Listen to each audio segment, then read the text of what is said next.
देखिए, देश के प्रति और देश की आम जनता के प्रति कांग्रेस की मानसिकता क्या है, यह पहले भी यूपीए गवर्नमेंट के दौरान भी और कल फिर एक बार उजागर हुआ है। कांग्रेस के घोषणा पत्र में भी कहीं न कहीं ये सब इशारे थे। ऐसा नहीं कि जो सैम पेत्रोदा ने कल कही है बात 2011, 12, 13 में तत्कालीन जो मंत्री थे पी चिदम्बरम, उनके द्वारा भी इन सब चीजों की वकालत बार बार की जाती थी। और कांग्रेस जिसने देश के संसाधनों को लगभग 60-65 वर्षों तक लूटा, अब उसकी नियत लोगों की, आम जनता की संपत्ति पर लगी हुई है और आम जनता की संपत्ति पर लगे होने के कारण ही अब वह इस विरासत टैक्स की बात कर रहा है और फिर इसको बांटेगा उन लोगों को जो घुसपैठिए हैं। आखिर कौन नहीं जानता कि असम के अंदर, इस देश के नॉर्थ ईस्ट में या देश के अंदर अलग अलग भागों में जो करोड़ों की संख्या में घुसपैठी आए हैं, रोहिंग्या आए हैं, इनके पीछे तो कांग्रेस का ही वोट बैंक की पॉलिसी है।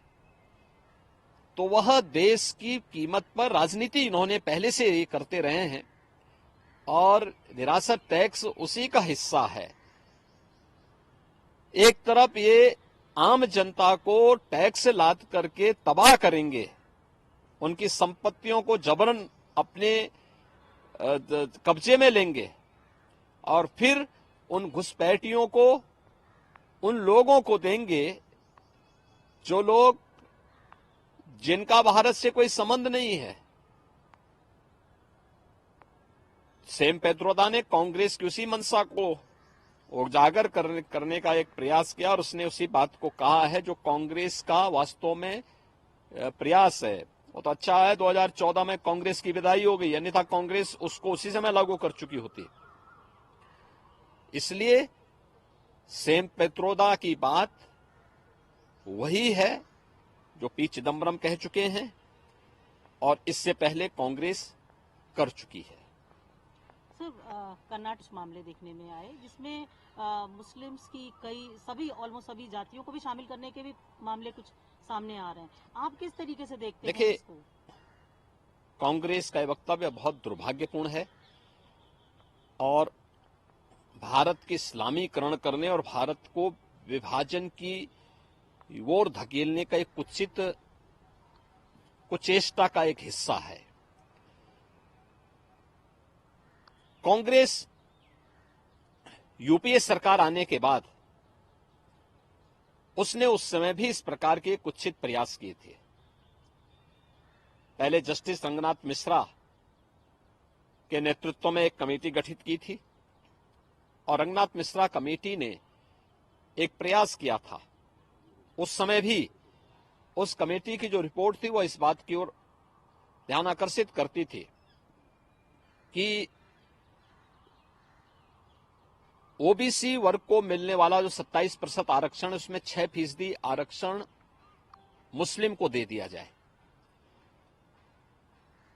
ऐसे ही उस कमेटी की रिपोर्ट में यह भी था कि दलितों को भी, यानी जो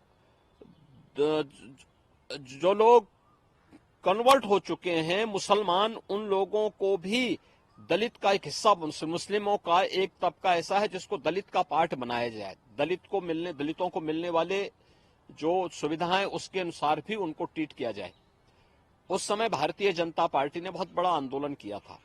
तो चाहे वह जस्टिस रंगनाथ मिश्रा कमेटी की रिपोर्ट यूपीए गवर्नमेंट के समय रहे हो या सच्चर कमेटी की रिपोर्ट, ये ओबीसी, एससी, एसटी के आरक्षण के अधिकार पर डकैती डालने की कांग्रेस की कुत्सित मंशा का प्रयास था। और प्रधानमंत्री मोदी जी ने जिन मुद्दों की ओर देश का ध्यान आकर्षित किया है, जिस पर उन्होंने कहा है कि ये अनुसूचित जाति, जनजाति और पिछड़ी जाति के लोगों के हकों में ये लोग लूट करना चाहते हैं, लूट मचाना चाहते हैं। आपने कल कांग्रेस की कर्नाटक की गवर्नमेंट के उसको देखा है, जिसमें उन्होंने कहा कि साहब हम मुसलमानों को 32% आरक्षण देंगे। ये चीजें क्या है? ये सच उजागर हो रहा है और कांग्रेस के कुछ सांसद भी सैम पेत्रोदा की बातों का समर्थन कर रहे हैं। जो सांसद पद के प्रत्याशी हैं वे लोग समर्थन कर रहे हैं। तो ये चीजें दिखाती हैं कि इनकी मंशा देश के प्रति अच्छी नहीं है। अनुसूचित जाति, जनजाति और पिछड़ी जाति के लोगों को मिले हुए संवैधानिक अधिकारों से ये लोग वंचित करना चाहते हैं। उनके अधिकारों को जबरन ये लोग लूटना चाहते हैं और दूसरा विरासत टैक्स के आधार पर पूरे देश को तबाह करना चाहते हैं। तो इन दोनों के प्रति देश को सतर्क रहना होगा, आम जनमानस को सतर्क रहना होगा और कांग्रेस और इंडी गठबंधन के लोगों के इन मंसूबों को पूरी तरह खारिज करने के लिए लोकतांत्रिक अधिकार का अपना सही उपयोग करना होगा। धन्यवाद।